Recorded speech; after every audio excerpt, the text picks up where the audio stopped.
봉독했던 갈라디아 6장 11절에서 15절의 말씀을 가지고 십자가 외에 결코 자랑할 것이 없으니 이런 제목으로 하나님의 말씀을 나누도록 하겠습니다.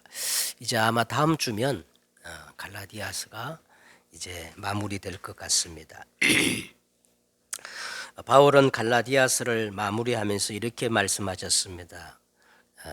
14절에 나오지요. 그러나 내게는 우리 주 예수 그리스도의 십자가 외에 결코 자랑할 것이 없으니 그리스도로 말미암아 세상이 나를 대하여 십자가에 못 박히고 내가 또한 세상을 대하여 그러하니라. 갈라디아 이 복음은 그냥 복음이 아니라 절대 복음, 오직 복음, 완전 복음, 유일한 구원의 길, 바로 십자가의 복음을 말씀하고 있는 것입니다. 천지와 만물을 지으신 하나님이 우리 인간을 창조하셨습니다. 원래 인간은 하나님의 형상과 모양대로 지음받은 복받은 존재입니다. 하나님은 우리 인간에게만 언약의 말씀을 주셨습니다.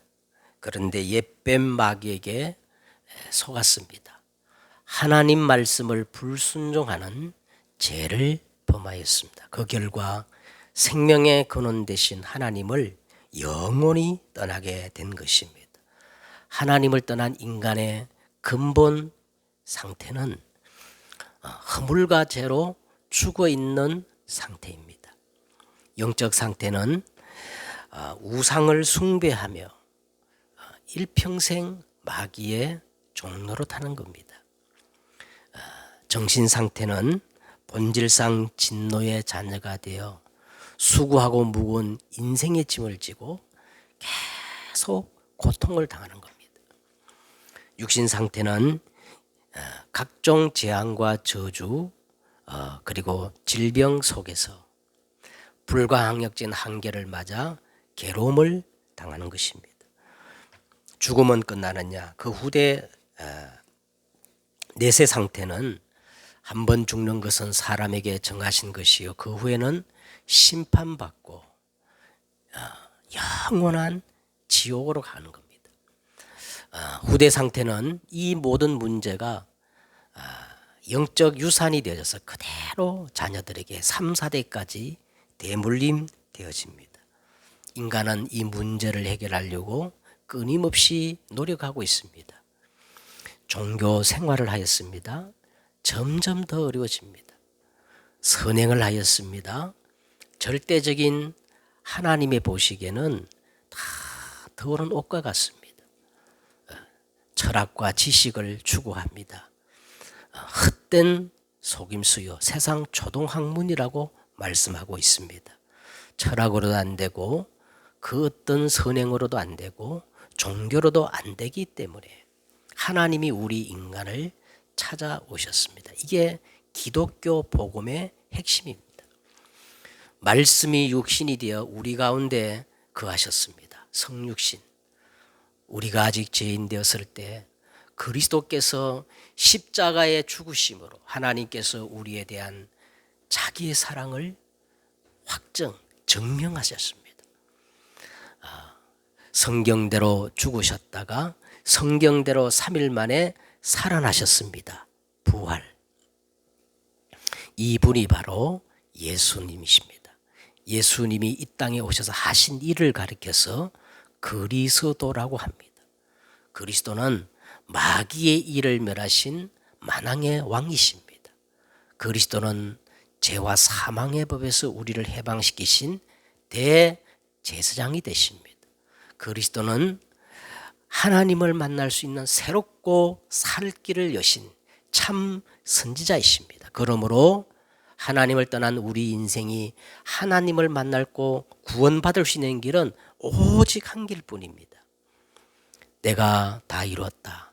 예수는 그리스도. 모든 문제 해결자. 끝입니다. 예수님께서 갈보리 그 십자가에서 모든 문제를 끝내시고 우리에게 단 한 가지를 요구하셨습니다. 내 말을 듣고 나 보내시는 자를 믿는 자는 영생을 얻었고 심판에 이르지 아니하니 사망에서 생명으로 옮겼느니라. 믿으면 됩니다.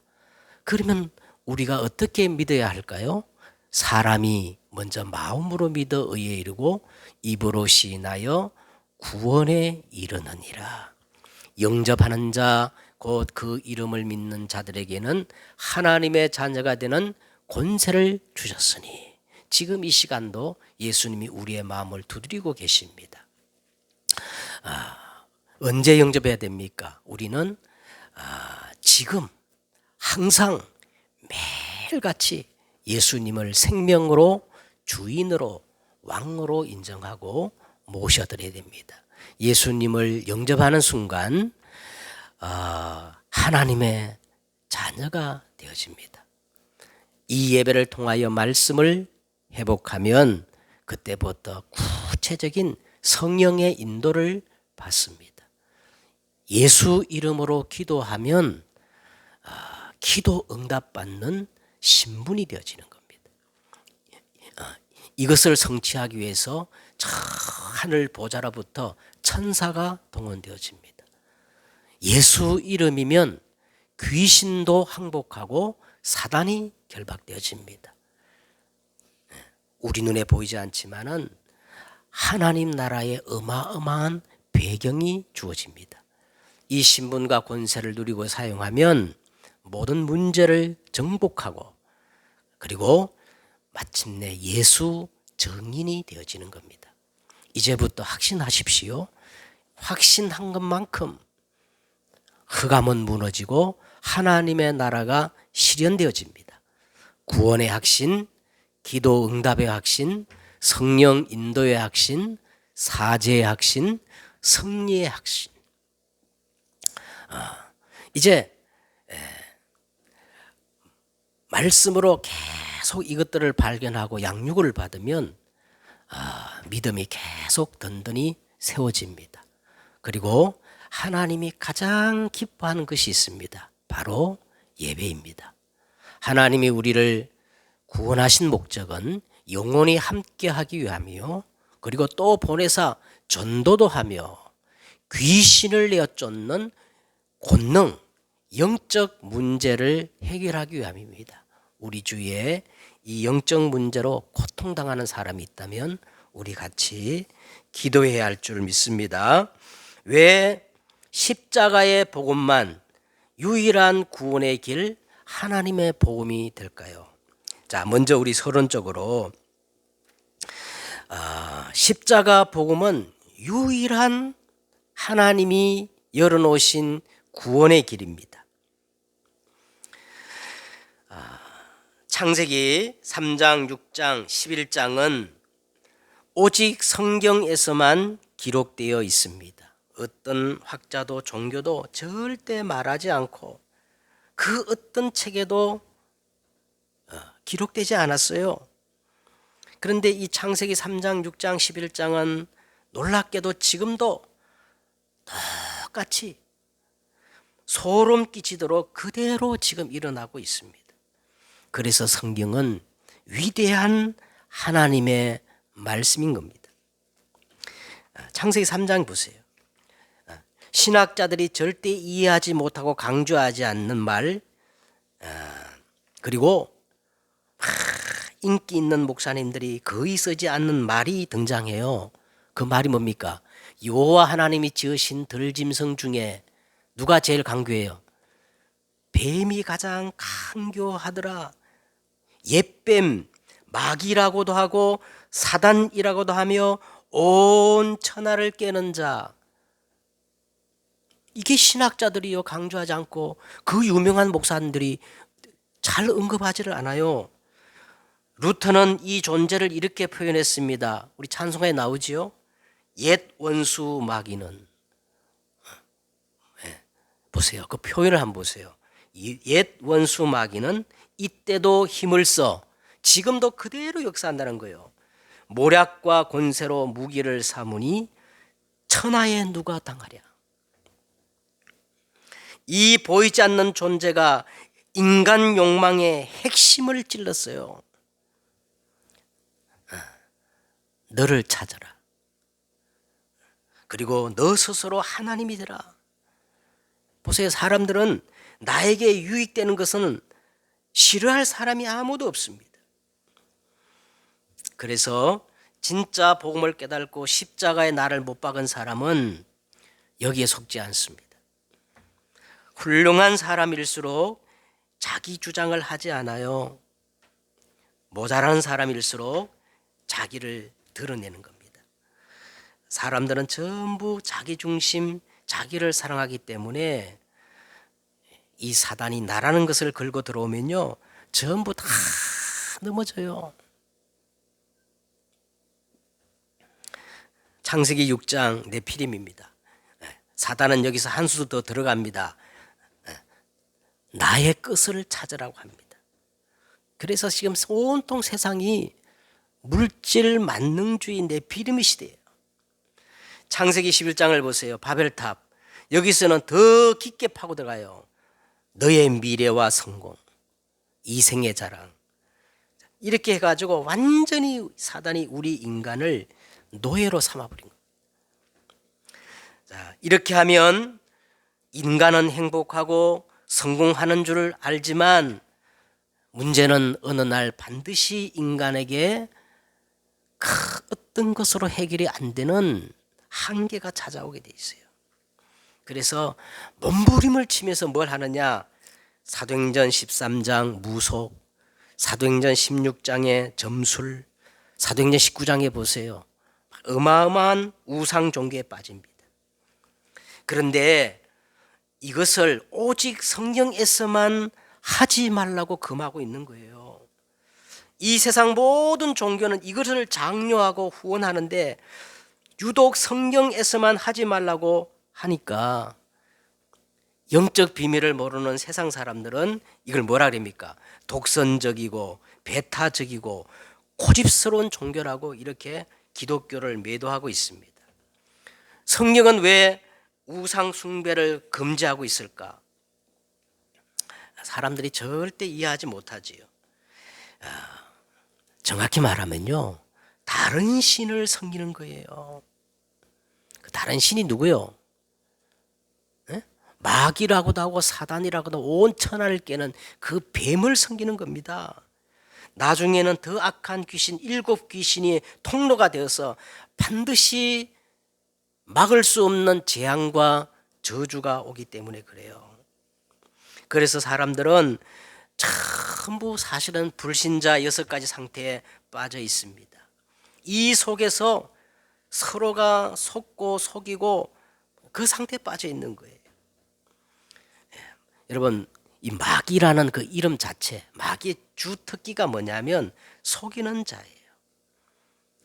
그래서 사람들은 자기도 모르게 속고 다른 사람을 속이는 겁니다. 왜냐하면 자신이 알고 있는 것이 전부라 생각하고 진짜라고 확신하기 때문에 그래요. 이 사기꾼과 영적 문제를 가진 사기꾼하고 좀 달라요. 차이가 있습니다. 사기꾼은 사기를 칠 때 자기가 사기 치는 것을 사기라고 알고 칩니다. 그러나 영적 문제 가진 사기꾼은요, 자기가 가지고 있는 게 진짜라고 생각하고 그래서 사기를 다른 사람에게 막 확신하게 막 말하는 거예요. 그래서 지구상에 가장 불쌍하게 되는 사람들이 누구냐?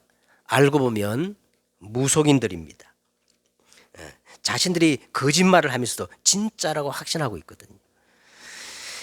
자, 그러면 인생의 근본 문제, 이 영적 문제는 어떻게 해결할 수 있을까요? 오늘 이 갈라디아 교회 파고든 거짓 교사들이 오직 복음으로는 안 된다는 거예요. 다른 것이 더 필요하다고 오늘 갈라디아 교회를 미혹하기 때문에, 그래서 오늘 바울이 이 갈라디아 성경을 기록한 거거든요.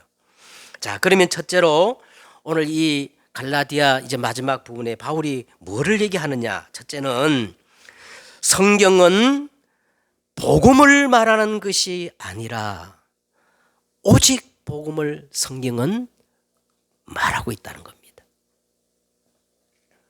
저는 지금까지 갈라디아서를 보면서 정말 감사한 것이 하나 있는데, 성경은 복음을 말하는 것이 아니라 오직 복음을 말하는 것이구나. 그러면서 이런 생각이 들었습니다.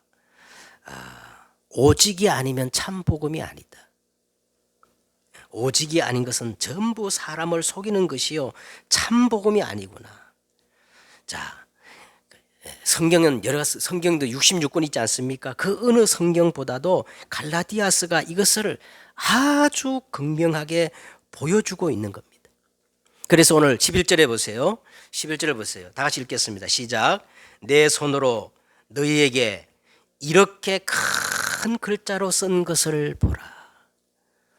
다른 바울 서신을 보면 이 바울이 눈이 나빴기 때문에 다른 사람들이 대신 이렇게 편지를 썼는데, 유독 갈라디아서만 바울이 직접 큰 글씨로 썼다는 거예요. 사람들은 일반적으로 바울이 시력이 나빠가지고 큰 글자로 갈라디아서 썼을 것이라 추측합니다. 물론 바울이 시력이 나빴던 것은 분명하지만, 그러나 그 이유 때문에 오늘 갈라디아서를 마치면서 큰 글자로 자신이 갈라디아서를 썼다고 이렇게 언급할 필요가 있었을까? 굳이 그런 이유라면요, 이렇게 마지막 큰 글자로 내가 썼다 이렇게 명문화시킬 필요가 있었을까요? 그것만의 이유가 아니라, 1세기에 살았던 사람들이 큰 글자로 쓸 때는요, 아주 중요한 내용이거나 또한 굉장히 강조하고 싶을 때 큰 글자로 쓰는 관례가 있었다는 겁니다. 자, 한마디로 말하면 바울이 이렇게 큰 글자로 쓴 이유는 성경은 복음을 말하는 것이 아니라 어떤 복음을 말한다는 거예요? 오직 복음을 말하는 것이다. 이것을 전달하게 주고 싶은 거예요. 오직 복음. 성경은 전부 그 흐름입니다. 창세기 3장 1절과 20절에 보니까 범죄한 아담과 하와가 하나님을 떠나서 어디에 숨었어요? 동산 수풀에 숨어서 무화과 나무로 그 자기 수치를 가립니다. 스스로 수행, 고행, 선행하는 것이 얼마나 좋습니까? 너무 좋은 것이지만 결코 이것들이 인간의 근본 문제를 해결할 수 없습니다. 그래서 하나님이 아담과 하와를 찾아오셔서 창세기 3장 21절에 보세요. 하나님이 짐승을 잡아서 피를 흘리고 그 가죽옷으로 아담과 하와의 옷을 지어 입히신 거예요. 오직 복음입니다. 창세기 4장에 보면 가인과 아벨의 제사가 나오는데, 여러분 가인이 어떤 사람입니까? 가인은 열심히 농사를 해가지고 성실하게 농사를 지어서 그것을 하나님께 예물로 제사를 드렸어요. 뭐가 나쁜 겁니까?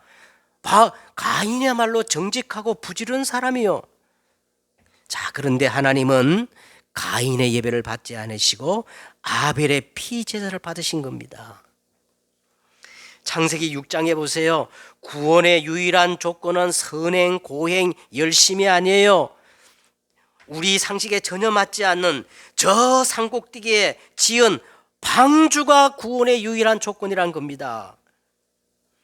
방주 밖에 있는 것들은 무조건 멸망당하였고, 방주 안에 있는 것들은 아무리 부정한 짐승이라도 구원받은 거예요. 오직 복음입니다. 창세기 15장 여러분 6절과 18절에 보면 분명히 아브라함은 여호와를 믿으니 여호와께서 그를 의로 여기셨다 그랬어요. 그리고 난 다음 하나님과 이 언약식을 체결하는데, 아브라함이 하나님의 말씀대로 모든 짐승을 다 쪼개어 피를 흘려서 이렇게 드렸는데, 이 새의 새끼라 그랬어. 성경 보니까 새도 아니고 새의 새끼니까 얼마나 작아요. 이게 너무 작다고 생각한 아브라함은요, 그걸 그냥 통째로 하나님의 제단에 피 흘리지 않고 올려놓았어요. 그런데 이게 웬일입니까? 성령이 역사해야 되는데 성령이 역사하지 않고 이 솔개가 막 몰려 들어가지고 하루 종일 이 아브라함이 그것을 쫓다가 해질녘에 너무 피곤하여 잠이 드는데 성경에 분명히 이렇게 말합니다. 큰 흑암과 두려움이 아브라함에게 음습해 오는 거예요. 잠에서 깬 아브라함에게 하나님이 이렇게 말합니다. 너는 정령이 알라. 내 후손이 애굽에서 400년 동안 노예로 있다가 오직 복음을 깨닫는 날 해방될 것을 말씀하고 있어요. 아브라함은 믿으면 되는 줄 알았는데 하나님은 오직 복음을 요구하시는 거예요.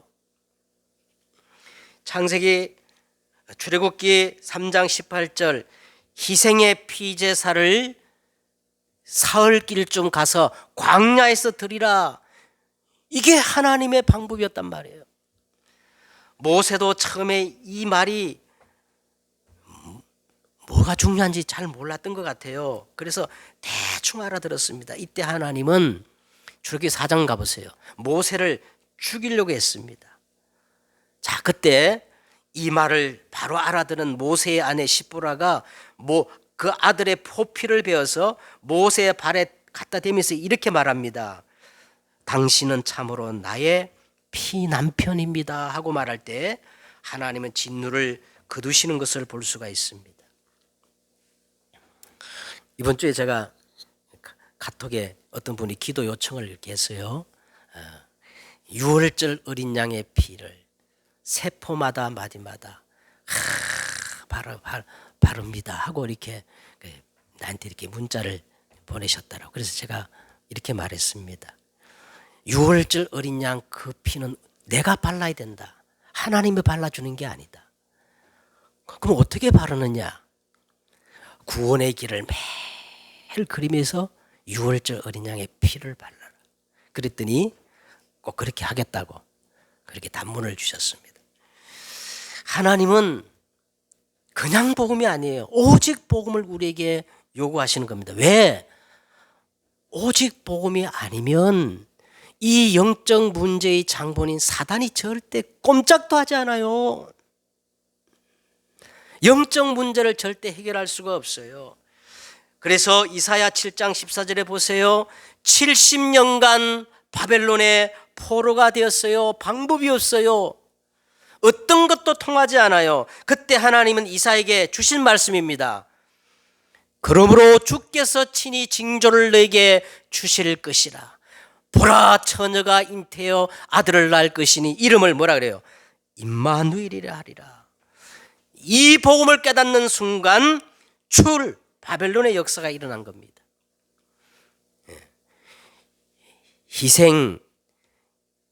희생의 피제사의 의미를 깨달을 때 출애굽의 역사가 일어났고, 그렇죠? 임마누엘, 이 복음을 깨닫는 순간 바벨론의 역사가 일어났던 거예요. 마태복음 16장 13절과 20절에 보세요. 로마에 완전히 소국되어 있을 때 예수님께서 가이사라 빌립보 지방에 이르러 사람들에게 질문했습니다. 사람들이 인자를 누구라 하느냐? 다 오직 복음이 아니에요. 너무너무 좋은 건데 오직 복음이 아니에요. 그래서 예수님이 다시 묻습니다. 너희는 나를 누구라 하느냐? 주는 그리스도시요 살아계신 하나님의 아들이십니다. 이 고백을 들으시니 비로소 예수님이 십자가와 부활을 말씀하십니다. 이 증거를 붙잡은 마가다락방에 모였던 120명의 초대교회 사람들이 로마 정도가 아니고요, 300년 만에 완전히 로마를 정복해버린 겁니다. 자, 사도행전 4장 12절 베드로가 그 어마무시한 종교재판 자리에서요 담대하게 이렇게 말합니다. 다른 이로서는 구원을 얻을 수 없나니 천하 사람에게 구원 얻을 만한 다른 이름을 우리에게 주신 일이 없음이니라. 오늘 바울 보세요. 갈라디아 1장 7절에 바울이 이렇게 말합니다. 그냥 복음이 아니라 절대 복음, 완전 복음, 오직 복음을 말하면서 다른 복음은 존재하지 않는다. 다른 복음을 말하는 것들은 다 너희를 속일 뿐이다. 그러나 우리나 혹은 우리나 이 말은 뭔 말입니까? 지금 이 강단에서 말한 이진원 목사가 말을 한다 할지라도 그리스도 이 십자가의 복음 말고 다른 것 증거하면 더 나아가서 저 하늘에서 내려온 천사라 할지라도 이 복음 말고 다른 것 증거하면 어떻게 해요? 저주를 받을지어다. 이렇게 바울이 말씀하고 있는 겁니다. 그래서 성경은 오늘 갈라디아를 마감하면서 바울은 첫 번째 뭐를 강조한다고요? 성경은 복음을 말하는 것이 아니라 무슨 복음을 말해요? 오직 복음, 절대 복음을 말하는데 이 절대 복음이 바로 하나님의 복음, 십자가의 복음이라는 거예요. 자, 두 번째는 오늘 12절에 보세요. 바울이 또 갈라디아서를 마무리하면서 사단의 가장 고차원 최고의 전략을 폭로하고 있어요. 사단의 가장 고차원적인 전략이 뭐냐? 가장 좋은 내용을 가지고 사람을 멸망시키는 겁니다. 이게 뭐냐? 종교를 이용해 가지고 복음을 약화시키고 복음을 변질시킨다는 겁니다. 12절에 보세요. 무릇 육체의 모양을 내려하는 자들이 억지로 너에게 할례를 받게 함은 그들이 그리스도의 십자가로 말미암아 박해를 면하게 할 뿐이라. 할례를 받은 그들이라도 스스로 율법을 지키지 아니한 게 아니라 못 지키지요. 너에게 할례를 받게 하려는 것은 그들이 너희의 육체로 자랑하게 하려 함이라. 오늘 여러분 이 본문을 잘 읽어야 됩니다. 자, 먼저 무릇 육체의 모양을 내려 하는 자들이라고 했어요. 종교가 뭐예요? 종교가 뭡니까? 육체의 모양을 내려 하는 것이 종교라는 겁니다. 왜 세상의 모든 종교가 엄청난 우상을 만들고 엄청난 신전을 만들까요? 오늘 바울은 딱 한마디로 말합니다. 육체의 모양을 내려고 멋을 내가지고 폼을 잡으려고 한다는 거예요. 여러분 유럽에 가면 천주교 국가, 예를 들어 스페인이나 이탈리아나 프랑스 이런 곳에는요, 그 성당들이 막 어마어마합니다. 어떤 성당은 500년 동안 지은 성당이 있어요. 그러나 저 북유럽, 네덜란드나 스코틀랜드나 프로탄테스 그 청교도들의 그 교회당을 한번 보세요. 아주 단순하고 심플하고 아무것도 없어요. 그 이유가 어디 있을까요? 왜 종교는 저렇게 막 화려한 신전 만들어 놓고 그렇게 합니까? 육체의 모양을 내려 하기 때문에 그렇습니다. 자, 그다음에 그 성경 구절을 보세요. 억지로 너희에게 할례를 받게 함은 그들이, 요게 굉장히 중요해요. 그들이 그리스도의 십자가로 말미암아 박해를 면하게 할 뿐이라.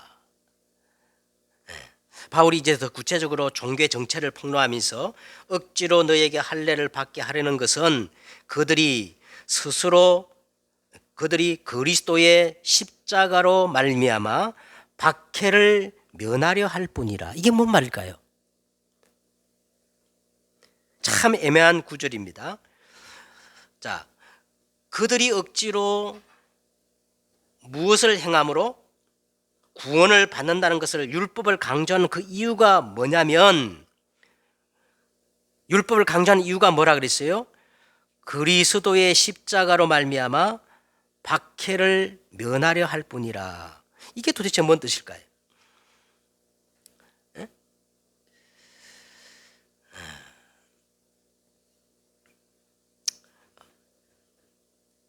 우리가 막 그리스도의 그 박해를 면하는 게 아니라, 오늘 성경 자세히 보세요. 우리가 그리스도의 박해를 면하는 게 아니라 그 주체가 누구예요?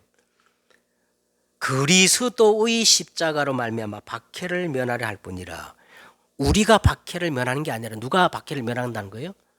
그리스도가 박해를 면하게 하려 할 뿐이에요. 이 말이 뭔 뜻이냐 이 말이에요. 여러분, 우리 인간에게 멸망을 받지 않고 구원받을 수 있는 길이 있다면 메시아 그리스도가 이 땅에 올 필요가 있겠어요, 없겠어요? 없겠지요. 예? 자, 굳이 죄 없는 그분이 이 땅에 오셔서 십자가에 못 박힐 필요가 없었을 것입니다. 다른 방법 0.001%도 없기 때문에 그래서 그리스도신 예수님이 이 땅에 오셔서 골고다 언덕 십자가에서 다 이루었다 이렇게 선언하시고 죽으셨다가 3일 만에 부활하심으로 그것을 증명하셨어요. 그렇게 해서 우리에게는 이제 새롭고 살 길이 열린 겁니다. 자, 그러므로 십자가 외에는 다른 구원의 방법이 없어요. 다른 진리가 존재할 수가 없어요. 자, 그렇다면 예수 진짜 믿는 사람은 십자가로 끝나야 되는 거예요. 왜? 예수님이 다 이뤘다 했으니까. 자, 그런데 여기서 끝나지 않기 때문에 오늘 갈라디아 교회가 미혹을 당한 거예요. 지금도 교회는 다니지만 여기서 끝나지 않은 사람들이 너무 많아요. 그래서 끝내지 못했기 때문에 다른 것이 더 필요한 겁니다. 그래서 다른 것을 찾다가 어디에 빠지느냐? 이단 사이비에 빠지는 거예요. 이단 사이비 단체를 한번 보세요. 한 가지 꼭 특징이 있습니다. 십자가 이 복음, 그리스도 예수 말고 다른 것이 더 필요하다는 거예요. 십자가로 끝나지 않은 사람들입니다. 그렇게 되면 어떻게 되느냐? 자, 그 다음 구절 보세요. 자, 십자가로 끝나지 않은 사람들이 어떻게 돼요? 그들이 그리스도의 십자가로 말미암아 박해를 면하게 할 뿐이라. 이 구절을 잘 이해하셔야 되는데 이게 무슨 말이냐면 우리의 유일한 구원의 소망인 그리스도 십자가의 고난을 무의미하게 만든다는 거예요. 그리스도의 십자가를 모독하는 행위라는 겁니다. 그리스도를 다시 십자가에 못 박는 행위라는 거예요. 우리를 구원하신 하나님의 능력 되시는 저 갈보리 십자가의 능력을 무력화시키기 위해서 그렇다는 거예요. 뭔 말인지 이해하겠습니까? 그들이 그리스도의 십자가로 말미암아 박해를 면하게 할 뿐이라. 다시 말하면 예수님께서 갈보리 십자가에 의해서 새롭고 살 길을 내려주셨는데 그거를 무의미하게 만드는 거라는 거예요. 자, 그러면서 13절 보세요. 13절 할례를 받은 그들이라도 스스로 율법을 지키지 아니하고, 지키지 아니하는 게 아니라 율법을 다 지킬 수가 없는 겁니다. 종교의 논리대로라면요, 사람이 율법의 행위를 율법을 행함으로 구원받는다고 하면은, 자, 그러면 어느 정도 율법을 우리가 지켜야 할 겁니까? 그 기준이 어딜까요? 얼만큼 우리가 공로를 쌓고 선행을 하고 노력을 해야 구원을 받을 수 있을까요? 여러분, 일평생 한 번도 죄를 짓지 않고 살다가 마지막 죽기 1초 전에 나쁜 마음이 쏙 들어가서 죄를 지었다. 그럼 그 사람은 죄인이에요, 죄인 아니에요? 죄인이죠. 네? 중세 천주교는요, 믿음으로만 안 되고 거기에다가 행위가 있어야 된다고 강조하다가 급기야는 면죄부를 돈을 받고 팔았어요. 이 정도까지 타락한 겁니다. 이게 율법 종교예요. 13년 동안 토굴에서요.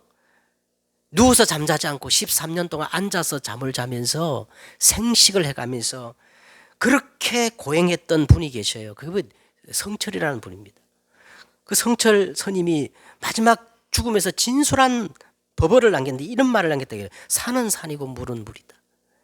내가 일평생 남녀를 속에서 지은 죄가 하늘에 닿고 저 수미산을 지나쳐 무간 지옥에 떨어지니 그 한이 망갈래나 되는지라.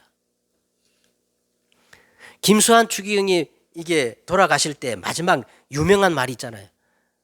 뭐라 그랬어요? 나는 바보다. 나는 바보로 살았다.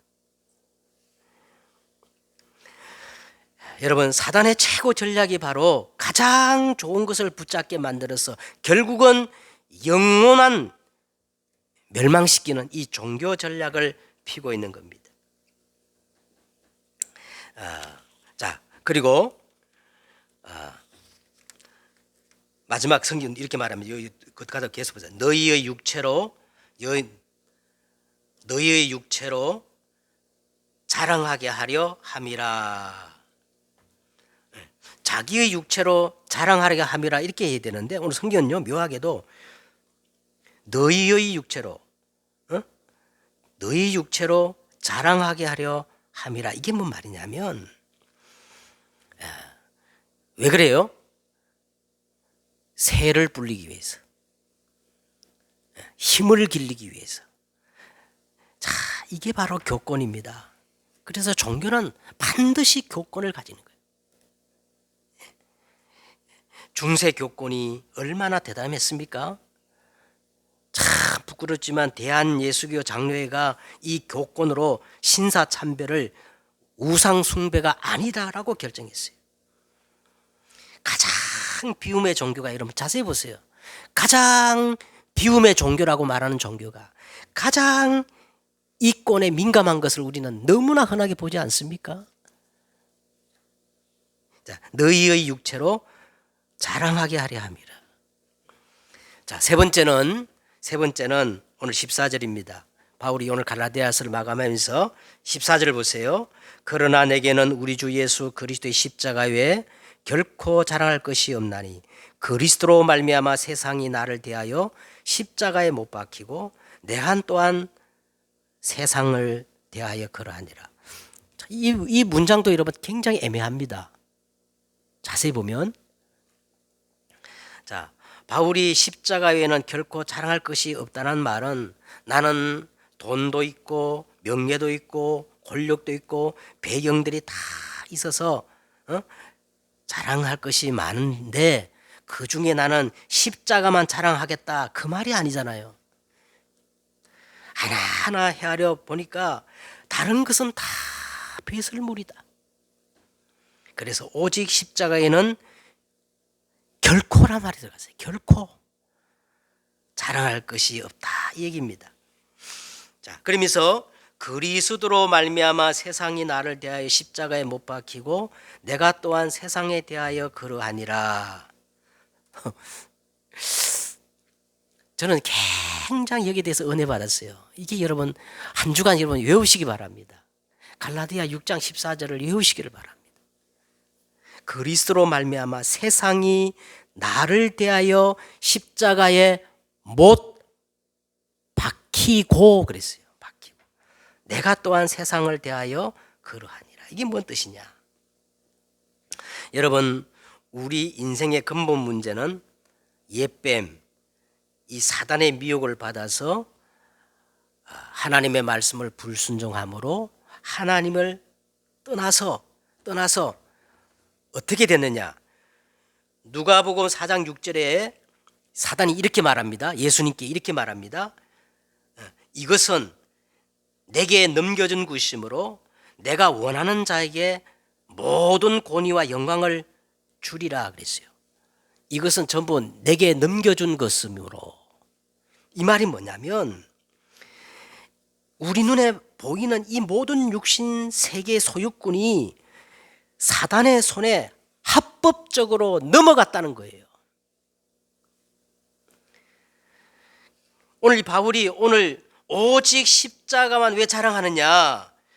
바로 이 그리스도의 십자가로 말미암아 하나님의 공의 앞에 합법적으로 저당 잡혔던 이 부채를 이제 정당하게 다 지불하고 그동안 나를 사로잡고 있었던 이 사단과 재앙과 지옥의 권세를 그리스도와 함께 십자가에 못 박히게 하였고, 내가 또한 이 사단이 더 이상 나를 주관하거나 왕노를 하지 못하도록 십자가에 못 박았다는 겁니다. 이제 끝나버렸다는 거예요. 모든 채무를 지불했다는 거예요. 끝난 겁니다. 엄청난 복음이에요. 그래서 바울은 나는 십자가만 자랑하겠다는 겁니다. 자, 이제 결론을 맺겠습니다. 결론 부분은 오늘 15절입니다. 다 같이 한번 15절 읽겠습니다. 시작. 할례나 무할례가 아무것도 아니로되 오직 새로 지으심을 받은 것만이 중요하다.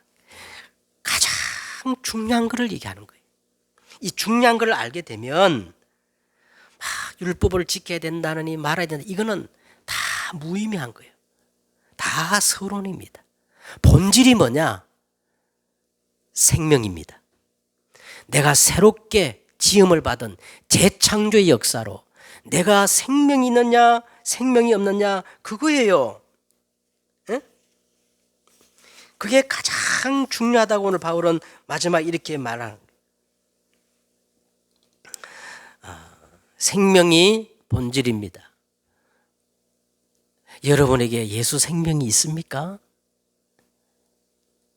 자, 이 예수 생명이 있다면 이제 우리는 이 생명을 가지고 생명의 원리 속으로 들어가야 돼요. 그게 다락방이요 렘넌트 운동입니다.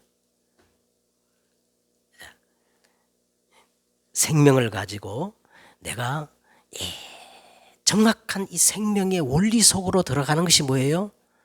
다락방이요 뭐예요? 렘넌트 운동이라는 거예요.